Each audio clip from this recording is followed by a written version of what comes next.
In the story so far, although each of you left Baldur's Gate for different reasons, you've also been united on a quest bestowed upon you by the great deity Torm, the Loyal Fury, to go to Candlekeep in search of a way to travel to Elturel and protect its people from the fiends of Bartor, while the legitimacy of the Creed Resolute is challenged and Zariel's actions are called into question before Primus, the lawful neutral god of the Modrons, who apparently serves as judge in these matters.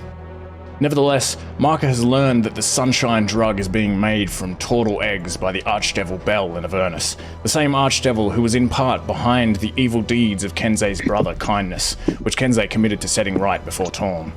Additionally, Jean Lamour's beloved Mary Bell is likely stranded in Elturel, along with Ethel's sister, and Alina's father, and perhaps only in Thavius Krieg's infernal puzzle box may answers be found that could help save them all. Hopefully it's true that Phalister Fisk's master Silvera Savicus can unlock the box using the strange rectangular key found hidden in Torm's holy symbol, which Marka now wears in good faith around his neck. You were so close to reaching Silvera on Tarsark 18, which you briefly had confused with Tarsark 30 due to travel fatigue, but then you were waylaid by the so-called Knights of the Shield, who claimed the Shield of the Hidden Lord, borne by Kenzei, is theirs by right, and demanded you return it to them. Initially, the entity trapped in the shield had little to say, but ultimately it came to your aid after you refused to return it to them, chastising the Knights of the Shield for failure to serve it, and siding with the party. Sadly, Alina's sister Linari was pierced through the chest by a cursed blade during the battle, and afterwards died in Alina's arms. Yet when Alina had her sister drink from the vial she carried, which contained water from Lake Eredrui, a magical lake from their homeland, thought by some to contain the power of the full moon, it triggered an unexpected event, first causing the silver moons to exchange likenesses as they usually would only on a full moon, and then resulting in an energetic chain reaction in which the two of them came together in consciousness, and were ultimately melded soul with soul, such that Linari now lives on as part of Alina, and may travel to Avandor with her upon her death. Now, you stand among the corpses of this conflict, having rather inappropriately looted them a little too soon after such an emotional moment. And the way to Candlekeep finally seems open to you. And that about brings us to now.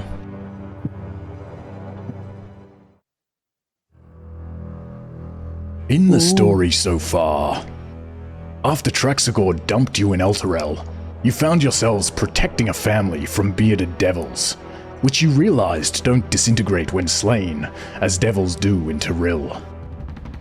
Then Gargor threw a tantrum and urged Kenzei to abandon the city, before you rescued a cupboard baby named Shora, and discovered people arising from the dead, perhaps because their souls are trapped in their bodies.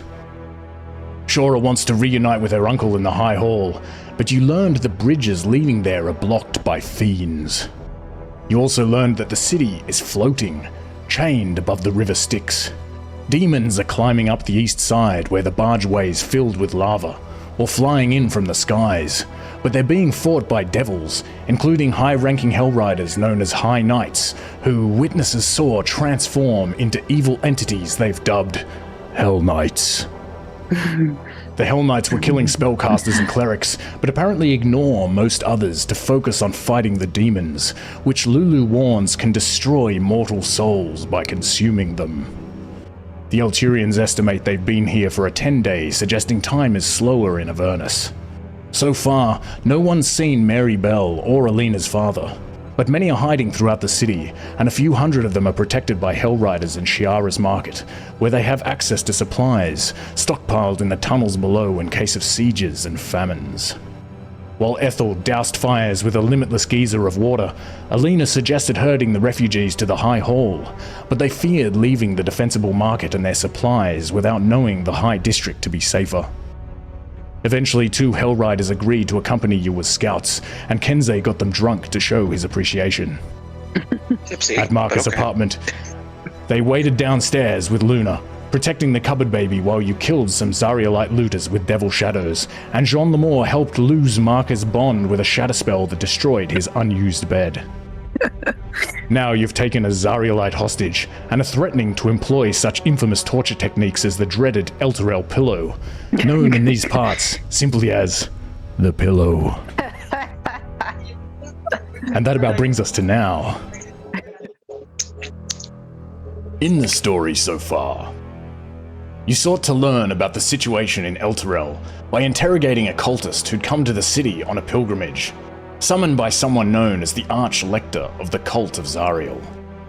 The cultist explained the River Styx will transform the loyal into fiends, while those without contracts will have their memories erased by it. That was before Kenzei golfed their head out through the hole where Marcus' balcony used to be, and took their shoes. As you continued through the city, you discovered some of the devils are petitioning survivors to sign additional contracts. Then Alina was concussed by shingles of death, hopefully erasing the memory of shaking a soul coin from an imp with no pockets. She went a bit weird after that, devising ways of tying bowls to her head, but still had the ingenuity to weave saddles and baby carriers out of rope to grant bear rides and save cupboard babies at the bridge of Torm's Blade. There, Kenzei used a combination of bullshit and bribery to get the party across for the low price of a soul coin. And as reward, he was made to carry Shora while JL led a search through the High District for Mary Bell and rescued his music teacher's magic loot from some looters in her flat.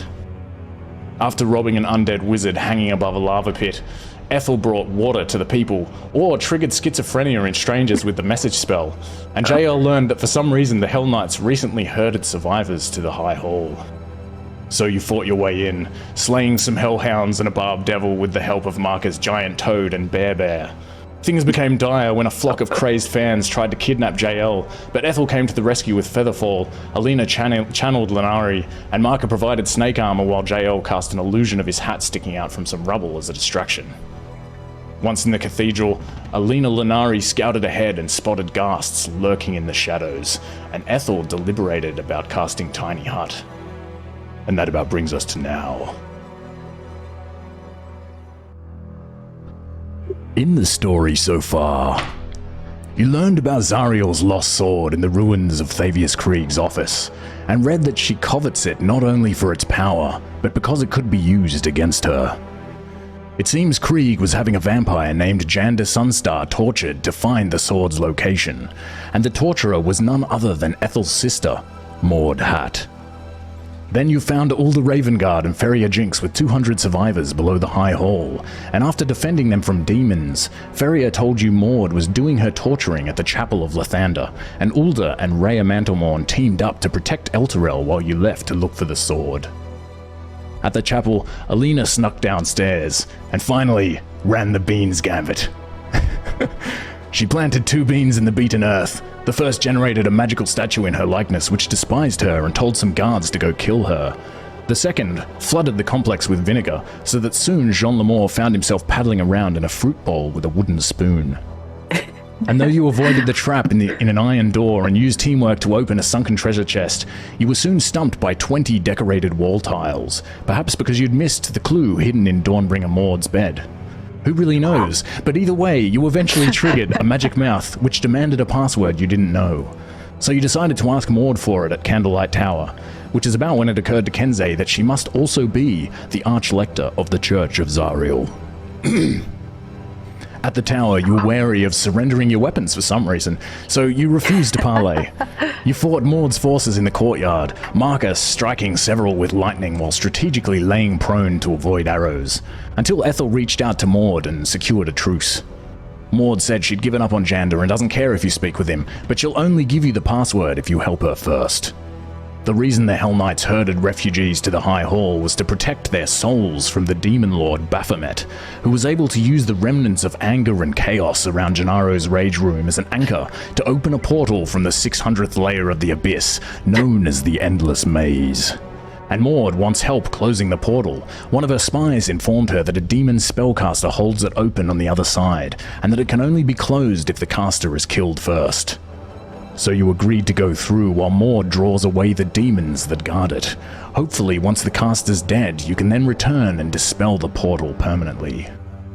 After that, you encountered Alina's father in Westerly, where he's been holed up in her tailor shop. You fought side by side with Maud to save him from cackler demons that were trying to devour his soul. And that about brings us to now. Ooh. Chapter 3. Thanks to your efforts, the people of Elturel are no longer faced with the immediate threats of starvation or annihilation at the claws of Baphomet's infiltrators.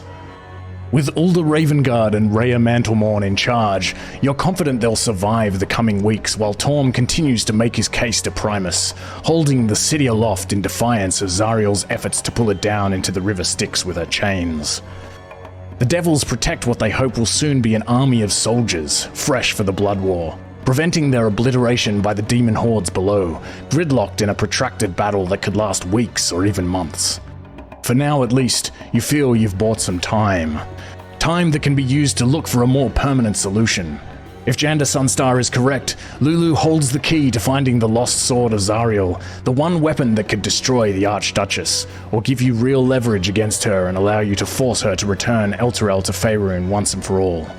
You can only pray that Gargoth has been honest with you as you follow the imprisoned pit fiend's lead and head forth into the inhospitable wastes of Avernus in search of Fort Knucklebone. Somewhere out there are the archdevils who produce the Sunshine Drug, who corrupted Kenzei's brother Kindness, and continue to murder and enslave Marcus people in order to steal souls for themselves that might otherwise be considered property of Zariel's. Glaeoniril, Silvermoon, and Signora Canzone wait and hope to be saved in Elturel, while the Archlector Maud Hat remains at large. As for Mary Bell, she's somewhere out there, taken by the mysterious demon lord Ascentus and its flying dissenters.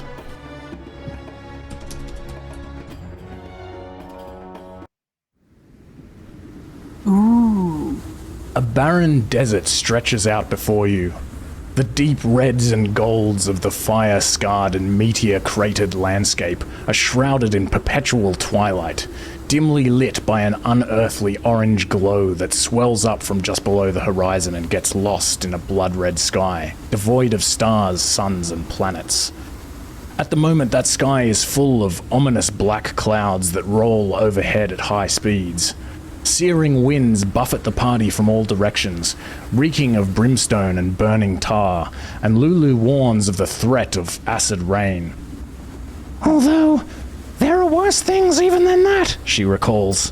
Sandstorms that strip the flesh, biting flies, giant hell wasps, swarms of vampire sturges, quicksand and bubbling tar pits, lava lakes, and wandering bands of monsters, not to mention the Avernian warlords.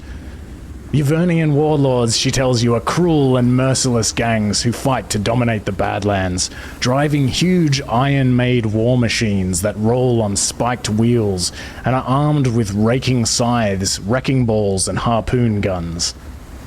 Even now, as you venture away from Elturel, you can see the evidence of past carnage. Piles of scrap metal, puddles of demon ichor, and the bones of devils and beasts litter the ground. Mortals were not meant for this place, and even the bravest of you feels afraid.